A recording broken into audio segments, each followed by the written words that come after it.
Jumpa lagi, masih bersama dengan Ibu, masih di video yang sama ya, masih di channel yang sama tentunya, masih di Indonesia Asik ya, mengupas bahasa Indonesia secara mudah, menyenangkan dan tentunya asik ya. Oke, jika di video sebelumnya Ibu menjelaskan mengenai pengertian dari karya ilmiah, tujuan, manfaat dan ciri-cirinya, kali ini di video ini Ibu akan menjelaskan bentuk dari karya ilmiah ya. Bentuk dari karya ilmiah ini terbagi menjadi tiga. Ada yang berupa bentuk populer, ada berupa semi formal, dan ada juga yang berupa formal ya. Ibu akan jelaskan satu-satu dulu ya. Yang pertama adalah karya ilmiah bentuk populer. Dari namanya saja kita sudah bisa tahu ya, populer berarti disukai banyak orang ya. Kenapa seperti itu? Karena karya ilmiah bentuk populer ini disebut karya ilmiah yang bebas ya. Jadi bentuknya diungkapkan dalam karya yang sangat ringkas ya.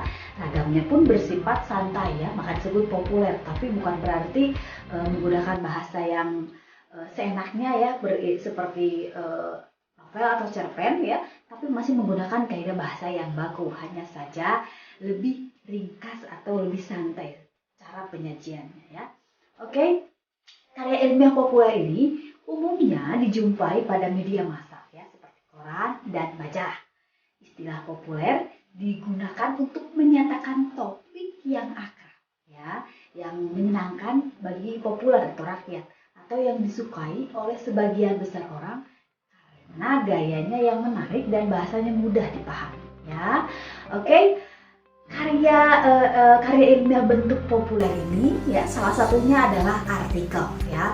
Artikel adalah tulisan yang berisi opini penulis atas permasalahan tertentu yang diangkat ya. Opini yang dimaksud bukan pandangan subjektif semata, tetapi berdasarkan beberapa penelitian yang telah dilakukan oleh lembaga atau institusi tertentu ya, institusi tertentu. Oke, contohnya seperti artikel yang pernah Ibu baca ya. Artikel ini berjudul "Manusia Dirancang untuk Tidak Bahagia" ya. Dari situ saja Ibu sudah, menarik ya, maksudnya seperti apa? Nah, jadi salah satu ciri dari karya ilmiah bentuk populer ini pun ya, dari penyajiannya yang menarik, bahasanya yang sangat variatif dan membuat orang itu tertarik untuk membaca ya. Nah, dari artikel ini ya, di situs ini dijelaskan bahwa manusia itu didesain sebagai makhluk untuk bertahan hidup ya, dan opininya pun didukung dengan teori evolusi manusia ya. Jadi walaupun sedikit judulnya sedikit agak nyeleneh, namun di sini penyajiannya cukup apik ya, cukup sangat didukung ya dengan teori ya. Jadi lebih berkesan ilmiah pastinya. Jadi bukan sekedar karya rekayasa atau fiktif atau imajinatif seperti cerpen ataupun novel. Oke, Ibu akan jelaskan mengenai artikel ini ya, dan ternyata artikel ini pun dibagi menjadi dua lagi ya. Yang pertama adalah artikel hasil penelitian. Apa artikel hasil penelitian itu? Jadi artikel hasil penelitian ini laporan penelitian yang dipublikasikan kepada masyarakat ya.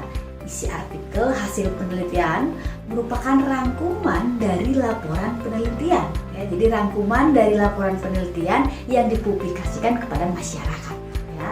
Nah, sebuah artikel ilmiah hasil penelitian ini ditulis 12 sampai 20 halaman ya. Penulisan artikel hasil penelitian ini biasanya disesuaikan dengan konvensi jurnal yang menjadi tempat publikasinya. Isi artikel ilmiah hasil penelitian ini dapat berupa ringkasan menyeluruh atau bisa juga sebagian dari informasi dari laporan penelitiannya ya. Sebuah artikel hasil penelitian ini punya ciri-ciri ya. Yang pertama adalah ada judulnya, ada identitas penulisnya, ada abstrak, ada kata kunci, ada pendahuluan, ada metode, ada pembahasan, ada simpulan dan saran, ada daftar rujukan, dan mungkin juga ada beberapa sedikit bahan acuannya atau semacam jenis daftar pustaka ya, seperti itu. Artikel ilmiah hasil penelitian ini memiliki isi yang sangat ringkas ya, tetapi mencakup keseluruhan isi dari laporan penelitian itu ya. Bahasa yang digunakan di dalam artikel ilmiah hasil penelitian dipilih dengan menerapkan prinsip kemudahan dan kedekatan dengan pembaca ya. Jadi berusaha disampaikan sedikit ringan ya, supaya tidak memberatkan pembaca ya. Jadi kalau kita misalnya membaca skripsi orang ya, atau disertasi orang mungkin kan sedikit berat ya. Nah, tapi kalau kita baca artikel ilmiah hasil penelitian ini sedikit lebih ringkas sehingga orang awam pun bisa memahami ya, seperti itu. Kebakuan bahasa dan penggunaan kata yang tepat tetap diperhatikan ya, walaupun memang bisa dipahami oleh banyak orang, juga tetap menggunakan kaidah kebahasaan yang tertentu ya, yang baku ya. Jadi mereka masih tetap memperhatikan penulisannya. Oke, berikutnya yang kedua, artikel gagasan konseptual ya. Artikel gagasan konseptual ini menyajikan informasi berupa hasil telaah kepustakaan dan pengembangan gagasan ilmiah dari si penulisnya ya. Dan informasi di dalam artikel ini bukan hasil pengolahan kembali laporan penelitian ya, tetapi berupa gagasan konseptual yang didukung oleh fakta dan teori yang berdasarkan hasil telaah sumber-sumber informasi yang terpercaya ya. Bagian-bagian dalam artikel gagasan konseptual ini ada judul, ada identitas penulis pastinya, lalu ada abstrak, ada kata kunci, ada pendahuluan, ada pembahasan, dan ada penutup, serta daftar rujukan ya. Pada artikel gagasan konseptual tidak dicantumkan metode penelitian ya, karena penelitian tidak dilakukan secara langsung dan data yang diperoleh pun melalui bahan pustaka ya. Dengan kata lain, mereka tidak melakukan survei langsung ya, penelitian lapangan secara langsung, tapi melalui telaah pustaka, misalnya lewat buku-buku, lewat referensi, lewat internet dan lain sebagainya ya. Oke, berikutnya Ibu, jika tadi Ibu sudah menjelaskan itu karya ilmiah bentuk populer, nah ini adalah karya ilmiah yang kedua, karya ilmiah bentuk semi formal ya. Bentuk karya ilmiah semacam ini umumnya digunakan dalam berbagai jenis laporan seperti makalah dan kertas kerja serta laporan penelitian. Seperti apa sih? Ibu akan jelaskan ya. Oke, yang pertama makalah dulu ya. Buat Ibu sih kayaknya kalian bukan mendengar baru lagi ya mengenai makalah ya, bukan mendengarkan makalah seperti hal yang asing ya, tapi sepertinya sih kalian sudah terbiasa ya membuat ditugaskan oleh guru untuk membuat makalah ya. Jadi Ibu hanya menjelaskan secara ringkasnya saja ya, karena makalah ini pun banyak juga beberapa dari kalian yang tidak paham ya, seperti itu. Nah, Ibu harap dengan materi penjelasan Ibu kali ini kalian akan lebih memahami mengenai makalah itu sendiri ya. Oke, Ibu jelaskan. Yang pertama, makalah. Makalah ini adalah karya tulis ilmiah yang mengutarakan suatu masalah dan pembahasannya berdasarkan data di lapangan yang bersifat empiris objektif ya. Jadi ini kita membuat sebuah semacam studi lapangan ya, seperti itu. Makalah merupakan jenis karya ilmiah yang berkaitan dengan lingkungan akademik dari siswa dan bisa juga mahasiswa ya. Isi makalah merupakan kajian atau ulasan ilmiah sebagai hasil gagasan pribadi penulis yang disajikan dalam bentuk tulisan ya. Oke, makalah ini harus mengandung solusi penyelesaian tentunya dari suatu permasalahan. Jadi kalau tidak ada solusi penyelesaian maka tidak jadi makalah ya, jadi ngegantung ya. Oke, bagian isi dari makalah terdiri dari prosedur atau metode pemecahan masalah ya. Ada pembahasannya dan yang terakhir ada simpulannya. Makalah ini pada umumnya dipresentasikan dalam sebuah seminar. Penulisan makalah ini biasanya sekitar 7-20 halaman ya. Dan ada beberapa bagian-bagian poin-poin tertentu yang ada di dalam makalah ya. Yang diantaranya ini ada judul ya, sama seperti yang lain ya, pasti ada judul. Lalu ada identitas penulis, ada pendahuluan, ada pembahasan, ada penutup, dan ada daftar rujukan ya. makalah tidak mencantumkan bagian abstrak ya dan kata kunci. Selain itu, makalah juga tidak terlalu memperhatikan kelengkapan data yang dilampirkan dan biasanya sajian makalahnya tidak terlalu padat ya, seperti itu. Oke, selanjutnya Ibu akan menjelaskan makalah ini berdasarkan prosedur pemecahan masalah. Jadi makalah ini juga terbagi lagi ya berdasarkan pemecahan masalahnya. Dibagi menjadi dua ya. Yang pertama ada makalah deduktif ya. Ibu akan jelaskan dulu apa sih makalah deduktif itu ya. Makalah deduktif adalah makalah yang menggunakan cara berpikir rasional atau melalui telaah kepustakaan dalam pemecahan masalahnya ya. Sedangkan makalah induktif itu adalah makalah yang menggunakan cara berpikir empiris ya, melalui data dan fakta yang diperoleh di lapangan ya untuk memecahkan masalah. Itu bedanya ya. Kalau yang pertama ini lebih ke rasional ya, sedangkan yang induktif ini lebih pada cara berpikir yang empiris ya. Oke, ada juga makalah ini dibagi berdasarkan kandungan informasinya ya. Jadi makalah ini dibagi menjadi makalah informatif dan makalah solutif ya. Makalah informatif ini biasanya berisi konsep, teori ataupun informasi mengenai suatu topik secara rinci ya.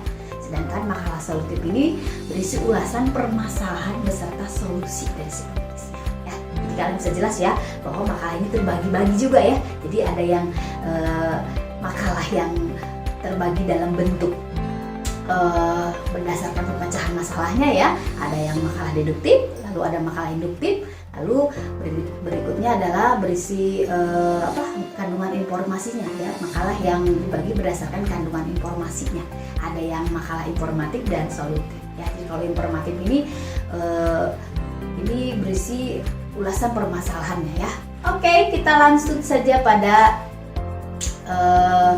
makalah dibedakan berdasarkan fungsi ya. Jadi ada juga makalah yang dibeda-bedakan berdasarkan fungsinya ya. Yang pertama adalah makalah kerja ya. Makalah kerja ini pengkajian suatu permasalahan secara sistematis, jelas dan logis dalam suatu tulisan. Sedangkan makalah tugas ya sudah jelas ya. Pasti makalah tugas ya berarti berhubungan dengan tugas tentunya ya. Makalah tugas ini merupakan makalah yang ditulis sebagai persyaratan menyelesaikan suatu mata kuliah atau mata pelajaran dan sebagai laporan tentang kemampuan dalam memahami suatu ilmu ya. Seperti misalnya kalau kalian kemarin ya itu sudah menjelaskan mengenai tugas di materi sebelumnya. Nah, untuk membuktikan bahwa kalian menguasai materi itu ya kalian diberikan tugas untuk membuat sebuah makalah ya, seperti itu disebut dengan makalah tugas. Berikutnya yang ketiga adalah makalah penelitian ya. Jadi kalau kita sudah tahu kalau makalah penelitian berarti ini berhubungan dengan penelitian tentunya ya. Oke, makalah penelitian ini merupakan hasil penelitian lapangan ya, tentunya dalam skala kecil tapi ya yang disajikan dalam bentuk tulisan. Nah, biasanya makalah ini semacam pengantar ya untuk penelitian yang mungkin akan lebih besar lagi ya. Oke, kalau tadi adalah kalau tadi adalah karya ilmiah, ada bentuk yang semi formal ya. Yang pertama ini adalah karya ilmiah bentuk semi formal yang kedua, yaitu kertas kerja ya. Bukan berarti kertas cuma selembar ya. Jadi kertas kerja ya kerjaan yang selembar, bukan seperti itu ya.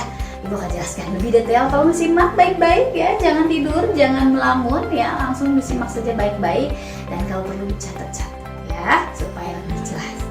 Oke, kertas kerja ya. Kertas kerja ini hampir sama dengan makalah. Namun penjabaran untuk kertas kerja ini justru lebih mendetail daripada makalah ya. Kertas kerja ini memuat analisis justru yang lebih rumit ya. Analisis dalam kertas kerja ini bersifat empiris dan objektif ya. Menurut KBBI sendiri ya, dari bahwa kertas kerja ini adalah karangan tertulis yang membahas masalah tertentu ya, yang disampaikan dalam suatu seminar untuk mendapat jawaban lebih lanjut. Jadi untuk membuat kertas kerja ini biasanya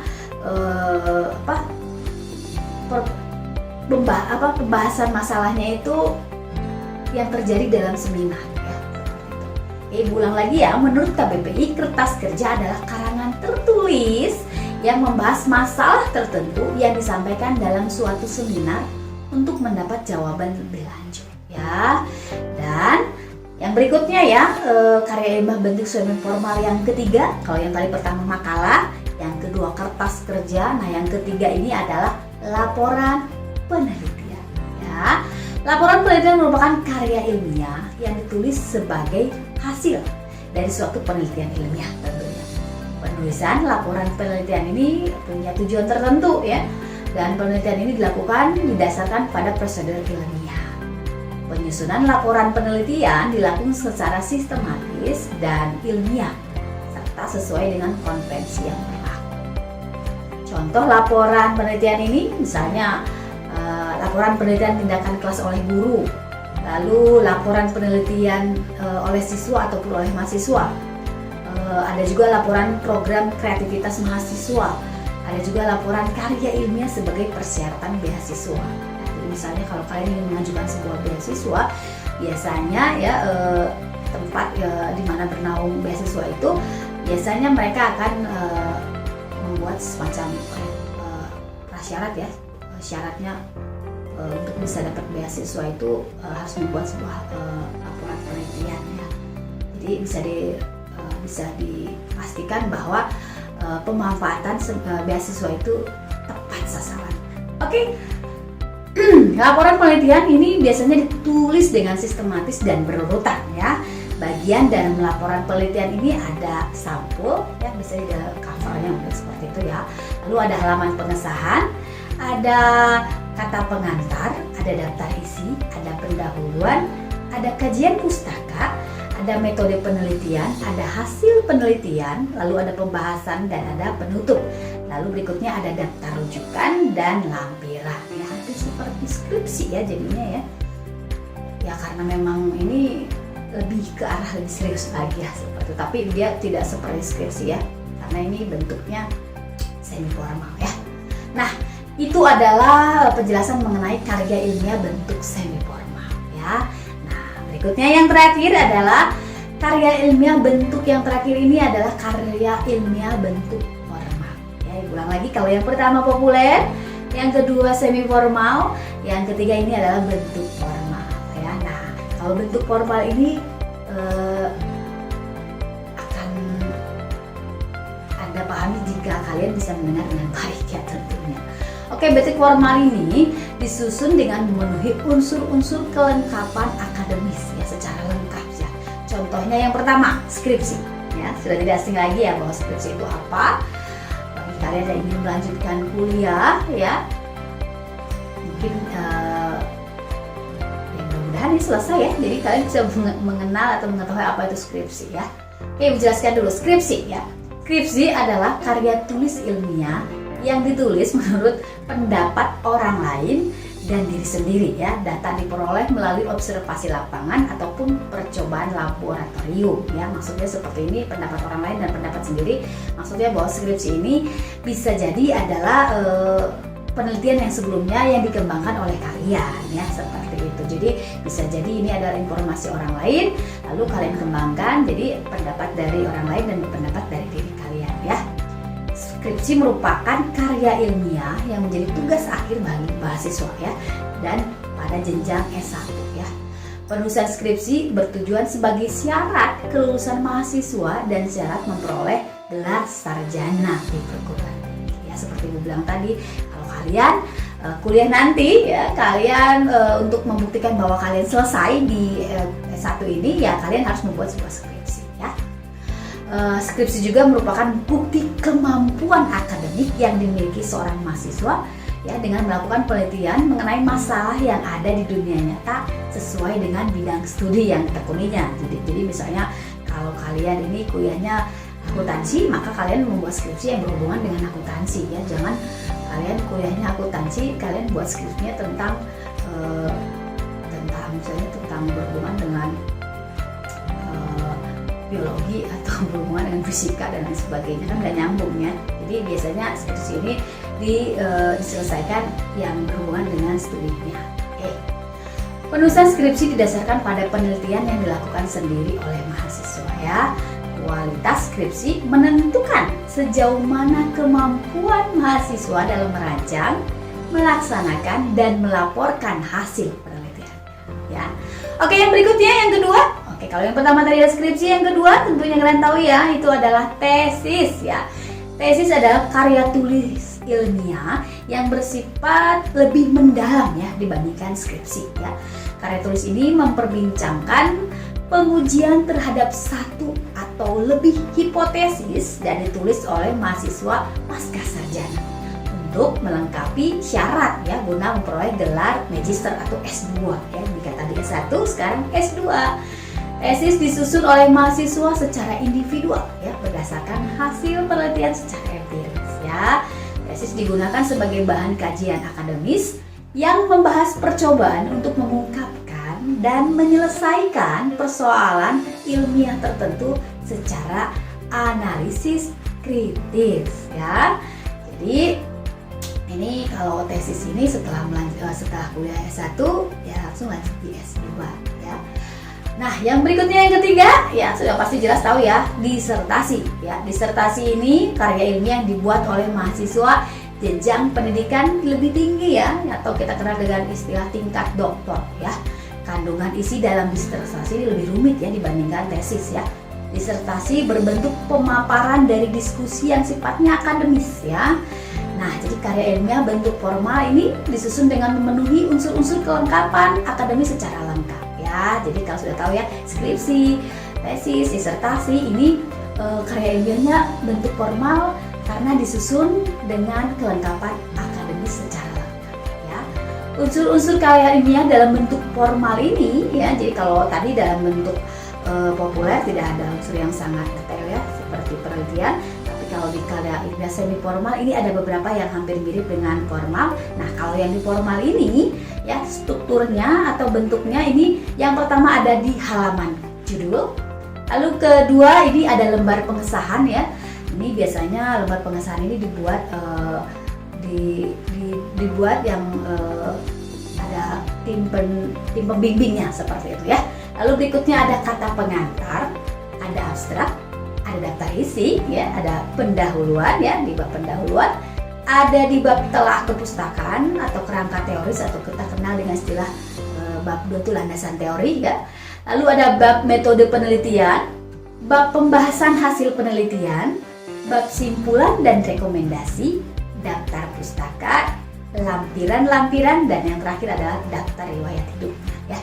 Jadi riwayat hidup dari si mahasiswa itu seperti apa dia, kalau misalnya dia S1 dia mungkin daftar riwayatnya mulai dari dia pertama kali memilih jurusan itu, kuliahnya atau SMA dan sebagainya ya. Oke. Untuk lebih detailnya lagi mengenai untuk lebih detailnya lagi Ibu akan jelaskan di video berikutnya ya. Oke, kayaknya sini cukup lama 23 menit ya. Oke, kita sudahkan saja video kali ini ya. Nanti Ibu akan jelaskan di video pembelajaran berikutnya. Bye!